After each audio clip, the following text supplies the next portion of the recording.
क्या अब फिल्में बनाने से पहले डरना पड़ेगा? क्या आज अभिव्यक्ति की आज़ादी सिर्फ किताबों में रह गई है? भारत में फिल्मों को लेकर विवाद कोई नई बात नहीं है, लेकिन जब एक तेज तर्रार अभिनेता खुलकर बोलता है, तो मामला सिर्फ बॉलीवुड तक सीमित नहीं रहता।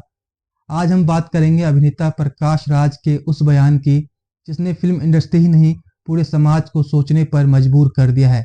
क्या फिल्मों पर बैन लगाना सच में समाधान है, या फिर ये किसी और डरावनी रणनीति का हिस्सा है?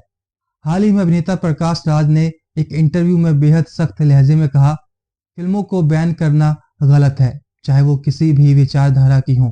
उनका कहना है कि अगर फिल्म अश्लीलता या बच्चों के शोषण को प्रमोट नहीं कर रही हैं, तो उसे बैन करने का कोई मतलब नहीं है। प्रकाश राज ने कई फिल्मों का उदाहरण दिया जिन्हें हाल के वर्षों में विवादों का सामना करना पड़ा। पद्मावत, पठान, L2 एम्पुरान और फवाद खान की फिल्म अबीर गुलाल। ये सभी फिल्में सेंसर बोर्ड की सख्ती और जनता के गुस्से के बीच फंसी रही। प्रकाश राज ने अबीर गुलाल के बारे में कहा, ये जरूरी नहीं कि हर फिल्म आपकी सोच से मेल खाए, लेकिन इसका मतलब ये नहीं है कि उसे बंद ही कर दिया जाए।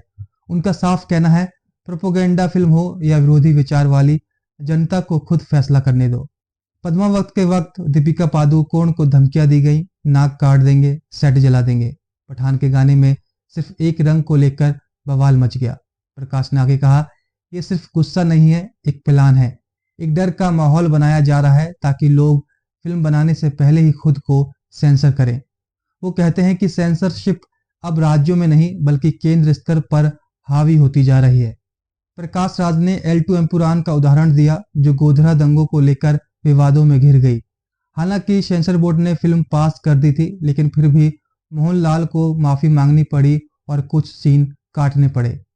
दूसरी ओर प्रकाश राज ने कश्मीर फाइल्स का जिक्र किया, जो बिना किसी रुकावट के रिलीज हो गई।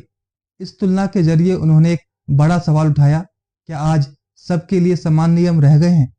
प्रकाश राज ने कहा कि मुद्दा किसी एक पार्टी तक सीमित नहीं है, लेकिन जब केंद्र सरकार चुप रहती है या इस डर के माहौल को बढ़ावा देती है, तब ये और भी ज्यादा खतरनाक बन जाता है। प्रकाश राज ने अंत में चेताया, हम एक ऐसे दौर में हैं जहां नई पीढ़ी को पहले ही डरा दिया जा रहा है। वो सोचने से पहले ही खुद को सेंसर कर रही है। ये सिर्फ फिल्मों की लड़ाई नहीं है, ये अभिव्यक्ति की आज़ादी की लड़ाई है। जब किसी फिल्म को बैन किया जाता है तो सिर्फ एक कहानी नहीं रुकती, एक सोच, एक बहस और एक ज़रूरी सवाल भी दबा दिया जाता है। प्रकाश राज की बातें भले ही तीखी हों, लेकिन सवाल बिल्कुल वाजिब हैं। कमेंट में अपनी राय ज़रूर दीजिए। क्या आप मानते हैं कि फिल्में बैन नहीं, बहस का जरिया होना चाहिए?